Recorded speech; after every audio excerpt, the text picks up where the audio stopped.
విద్యార్థులకి ఆశీస్సులు. ఈరోజు the never never nest Cedric Mount గారి చేత రచించబడినటువంటి ఈ లెసన్. ఇది 1 యాక్ట్ ప్లే. దీనికి సైనాప్సిస్ ముందు వీడియోలో చేస్తున్నాను, అది చూడండి. ఇక్కడ దాదాపు ఇంపార్టెంట్ ప్రశ్నలు ఏ విధంగా వస్తాయి వాటికి సంబంధించి ఇక్కడ ప్రశ్నలకు సమాధానాలు ఇవ్వబడ్డాయి. ఇవి కనుక మీరు చాలా సులభంగా ఉంటుంది, లాంగ్వేజ్ కూడా చాలా సులభంగా అర్థం చేసుకోవచ్చు. దీన్ని ఇలానే రాశారంటే మీకు ఫుల్ మార్క్స్ వస్తాయి.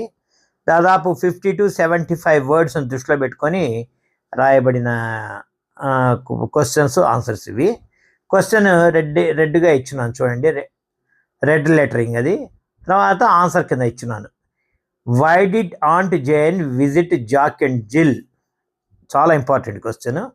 జాక్ అండ్ జిల్ని ఎందుకు ఆంట్ జేన్ గారు విజిట్ చేశారు, సందర్శించారు? ఇది ప్రశ్న. దానికి సమాధానం రాద్దాం, చూద్దాం. ఆన్సర్ సింపుల్గా ఇచ్చున్నాను. Aunt Jane visited Jack and Jill to congratulate them on their new baby. వాళ్లకు పెళ్ళైన తర్వాత కొత్తగా చిన్న పిల్లవాడు పుట్టినాడు. ఆ పుట్టుకని కంగ్రాచులేట్ చేయడానికి ఆంట్ జేన్ గారు జాక్ అండ్ జిల్ ఇంటికి వెళ్ళారనమాట. And see their new home. అంతేకాకుండా వాళ్ళు కొత్త ఇంట్లో చేరినట్టు కూడా తెలిసింది. దాని మీద కూడా కంగ్రాచులేట్ చేయడానికి వెళ్ళింది. She was surprised to see their luxurious lifestyle. వాళ్ళ యొక్క జీవితము చాలా విలాసవంతమైనటువంటి జీవన విధానం, లైఫ్ స్టైల్ చూచి ఆశ్చర్యపోయింది. Including expensive furniture, A car and modern appliances. Car, చాలా కొత్త కొత్త అప్లియన్సెస్ అంటే పనిముట్లు, పని అంటే ఫ్రిడ్జ్, తర్వాత రేడియో, టీవీ ఇలాంటివన్నీ చూసి ఆశ్చర్యపోయింది. She believed they were wealthy and financially secure. వాళ్ళు బాగా డబ్బున్న వాళ్ళు, బాగా ఫైనాన్షియల్, ఆర్థికంగా పూర్తిగా పరిపుష్టి ఉన్నవాళ్ళుగా ఆమె అనుకుంది, నమ్మింది. However she later discovered that. తర్వాత ఏం తెలిసిందంటే they had bought everything on instalments. వాళ్ళు ఇన్స్టాల్మెంట్స్లో కొన్నట్టుగా ఆమెకు తెలిసింది. Her visit revealed their careless spending habits and helped highlight the danger of living beyond one's financial means through borrowing and credit purchases. చిన్న చిన్నగా కొద్దిగా దీని అర్థం చూద్దాం. Her visit revealed their careless spending habits. వాళ్ళ యొక్క బాధ్యత రాహిత్యంగా అన్ని వస్తువులు కొనే విధానాన్ని తెలుసుకోగలిగింది. And helped highlight the danger of living beyond once financial means. అంతేకాకుండా ఆమె ముఖ్యంగా హైలైట్ చేసి చెప్పింది ఏంటంటే బియాండ్ వన్స్ ఫైనాన్షియల్ మీన్స్, ఒకరికి ఉండేటువంటి ఆర్థిక స్తోమతకు మించి వస్తువులు కొనటం వల్ల వచ్చే ప్రమాదాన్ని గురించి చెప్పింది. Through borrowing and credit purchases. Borrowing అంటే అప్పు తెచ్చుకోవడం అయితేనేమి, లేకుంటే క్రెడిట్ అప్పుతో కొనుక్కోవడం అయితేనేమి, రెండు కూడా చాలా ప్రమాదము అని చెప్పింది. అంటే వాళ్ళు కొనుక్కున్న విధానానికి ఆమె అసంతృప్తి చెందింది. సెకండ్ ఇంపార్టెంట్ క్వశ్చన్ చూడండి. What does the term never never nest means? Never never nest అనే ఈ ఫ్రేజ్కి అర్థం ఏంటి అంటే ఆ ఇల్లు ఇల్లే కాదు అన్న అర్థం. దాన్ని నెవర్ నెవర్ నెస్ట్ అంటే దానికి ఆ టర్మ్కి అర్థం ఏంటి? The term never never nest refers to a home filled with items bought on installments. దీని అర్థం ఏంటంటే ఒక ఇల్లు పూర్తిగా ఇన్స్టాల్మెంట్ బేసిస్తో కొనుక్కున్న వస్తువులతో కలిగిన ఇల్లు అనేటువంటిది అర్థం. ఇది meaning the buyers never fully own them. Buyer అంటే కొన్నవాడు దాన్ని పూర్తిగా సొంతదారుడు కాలేడు until all payments are completed. వాళ్ళ పేమెంట్స్, ఇన్స్టాల్మెంట్స్ పూర్తయ్యేదాకా అవి వాడి కిందకు ఉండవు, అంటే వాడు వాటికి హక్కుదారుడు కాదు. Jack and Jill purchased furniture, car and household goods. Jack and Jill ఇద్దరు కూడా చాలా వస్తువులు కొన్నారు. పర్చేజ్ అంటే కొనటం. Furniture, car and household goods, ఇంటికి కావాల్సిన వస్తువులన్నీ కొన్నారు. Through hire purchase. వాళ్ళు ఎట్లా కొన్నారని ఇన్స్టాల్మెంట్స్తోనే కొన్నారు, అంటే ఇన్స్టాల్మెంట్ తీరేదాకా ఆ వస్తువులు వీళ్ళ కిందికి రావు. They paid small amounts regularly but did not actually own everything yet. కొద్దిగా పే చేస్తున్నారు, ఏ ఒక్కటి పూర్తిగా వాళ్ళ సొంతం కాలే, ఏ ఒక్క వస్తువు కూడా. The title హ్యూమరస్లీ suggest that, title అంటే పేరు, హాస్యంగా దేని సూచిస్తున్నదంటే దేర్ కంఫర్ట్ ఈజ్ టెంపరీ, వాళ్ళ యొక్క విలాసము తాత్కాలికం, టెంపరీ అంటే తాత్కాలికం, అండ్ డిపెండెంట్, అంతేకాకుండా మరొక దాని మీద ఆధారపడి ఉంటుంది. ఏంది, వాళ్ళకు ఉద్యోగం అంతా ఉండాలా, ఆ ఉద్యోగంతో వచ్చిన డబ్బులతో పే చేయాలా, అప్పుడు మాత్రమే వాళ్ళకి ఆ వస్తువులు సొంతమవుతాయి. ఆన్ కంటిన్యూస్ పేమెంట్స్, వరుసగా పేమెంట్స్ చేయాలా. It criticises the habit of living on credit, ఇది అప్పు మీద జీవించటము అనే దాన్ని క్రిటిసైజ్ లేదా విమర్శిస్తుంది. Without true financial security or ownership, నిజమైనటువంటి ఓనర్షిప్ లేకుండా లేదా దాని మీద రక్షణ లేకుండా, సెక్యూరిటీ భద్రత లేకుండా ఇలాంటి జీవితం ఒక జీవితం కాదు అని, అలాంటి జీవితాన్ని ఈ టైటిల్ క్రిటిసైజ్ చేస్తున్నది అని అర్థం. Third question, why was aunt Jane shocked when she learned the truth? Aunt Jane ఎందుకు షాక్ అయింది, ఆమె నిజం తెలిసిన తర్వాత ఎందుకు షాక్కు గురైంది? Answer, aunt Jane was shocked, aunt Jane shock అయింది, ఒక్కసారిగా ఆమె నివ్వెరబోయింది. బికాస్, ఎందుకంటే she believed Jack and Jill owned their expensive possessions, Jack and జిల్కి వాళ్ళకు ఉన్న వస్తువులన్నీ వాళ్ళ సొంతంవి అని భావించింది. She admired their lifestyle, వాళ్ళ యొక్క జీవన విధానాన్ని చూచి చాలా గొప్పగా ఊహించుకుంది, ఆకర్షితురాలైంది. And through they were financially stable and thought they were financially stable, వాళ్ళు ఆర్థికంగా నిలదొక్కున్న వాళ్ళుగా భావించింది. When Jack explained that everything was bought on instalments, ఎప్పుడైతే జాక్ తనన్నీ కూడా ఇన్స్టాల్మెంట్స్లో కొన్నాను అని చెప్పాడో, she realised they were living on borrowed money, ఆమెకు అర్థమైపోయింది వాళ్ళు అప్పు తెచ్చుకున్న డబ్బు మీద బతుకుతున్నారు అని. She was concerned about their financial irresponsibility, వాళ్లకు ఉండేటువంటి ఆ ఫైనాన్షియల్ ఆర్థిక సంబంధమైనటువంటి బాధ్యత రాహిత్యము ఆమె గమనించింది. అండ్ ఫ్యూచర్ సెక్యూరిటీ, అంతేకాకుండా భవిష్యత్తులో వీళ్ళకి భద్రత లేదు అని గమనించింది. Aunt Jane valued honest living and avoiding డెబ్ట్, నిజాయితీ అయిన జీవితము, అప్పులు లేని జీవితాన్ని ఆంట్ జేన్ ఊహించింది.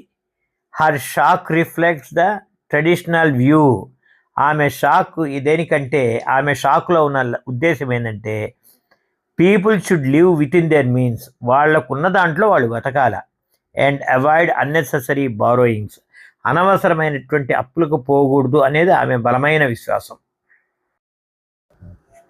చాలా important question, how did Jack and Jill justify buying everything on instalments?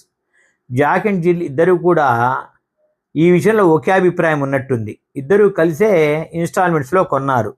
ఈ కొన్న విధానాన్ని వాళ్ళు ఎలా సమర్థించుకున్నారు అనే ప్రశ్న.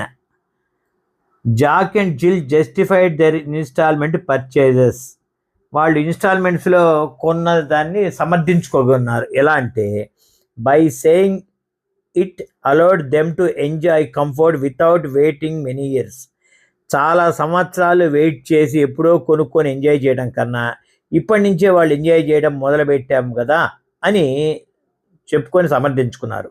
They believed paying small monthly amounts was easier than paying the full price at once, ఒకేసారి పే చేసే కన్నా నెలకు కొంచెం కొంచెం పే చేయడం చాలా సులభం కదా అని భావించారు. They felt modern life encouraged such buying habits and saw nothing wrong with it, ఈ కొత్త జీవన విధానము వాళ్లకు ఇలాంటి కొనుగోలుని ప్రోత్సహించిందని, దీనివల్ల పెద్ద తప్పేమీ లేదని వాళ్ళు సమర్థించుకున్నారు. Jack explained it as a smart financial arrangement, ఇది చాలా తెలివైనటువంటి ఆర్థిక సంబంధమైనటువంటి ఒక చిన్న అరేంజ్మెంటు అని చెప్పుకున్నాడు. However their attitude shows carelessness. ఏదైతేనేమి ఆమెకు అర్థమైంది ఏంటంటే వాళ్ళ యొక్క యాటిట్యూడ్, వైఖరి కేర్లెస్నెస్గా ఉంది, అంటే బాధ్యత రాహిత్యంగా, లెక్కలేనితనంగా ఉంది.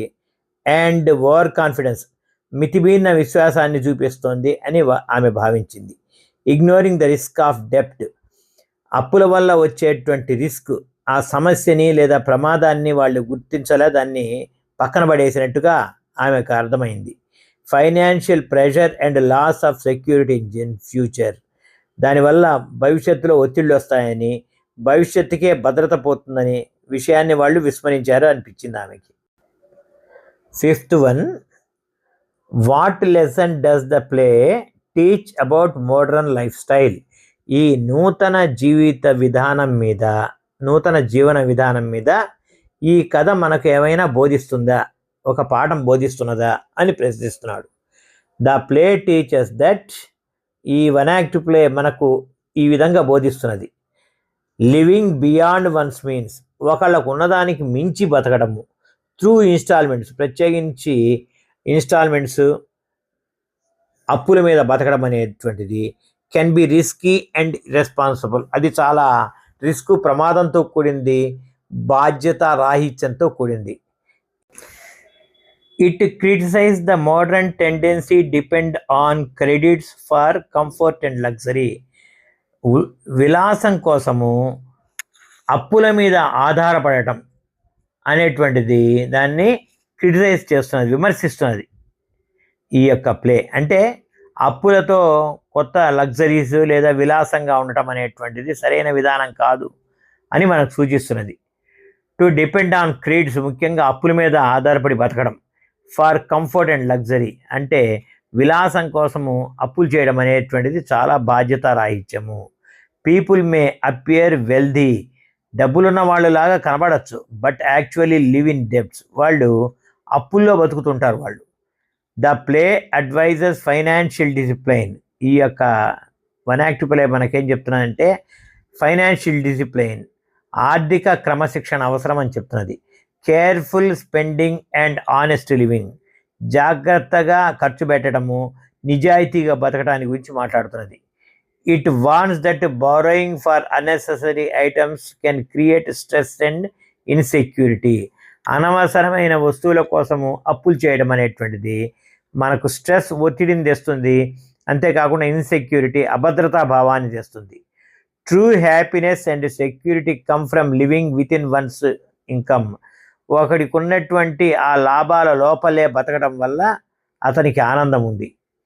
Not from artificial comfort created through డెప్ట్, అప్పు ద్వారా వచ్చినటువంటి ఆర్టిఫిషియల్, కృత్రిమమైన ఆనందము నిజమైన ఆనందం కాదు అని చెప్తున్నది.